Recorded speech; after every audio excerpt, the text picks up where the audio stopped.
बिहारच्या मुख्यमंत्र्यांचा आज शपथविधी होणार आहे आणि या शपथविधी सोहळ्याला फडणवीस उपस्थित राहणार आहे। दोन्ही उपमुख्यमंत्रीही हजर राहणार आहे। महाराष्ट्राचे मुख्यमंत्री आणि दोन्ही उपमुख्यमंत्री या शपथविधी सोहळ्याला उपस्थित राहणार आहे।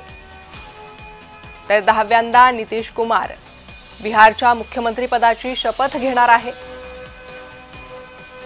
इतर मंत्र्यांचाही शपथविधी सोहळा हा पार पडणार आहे। या शपथविधी सोहळ्याला पंतप्रधान नरेंद्र मोदी, गृहमंत्री अमित शहा उपस्थित राहणार आहे। एनडीएच्या दणदणीत विजयानंतर भव्य असा हा शपथविधी सोहळा बिहारमध्ये होणार असल्याचं बोललं जातंय आणि त्यासाठी महाराष्ट्राचे मुख्यमंत्री आणि दोन्ही उपमुख्यमंत्री सोहळ्याला उपस्थित राहणार आहे।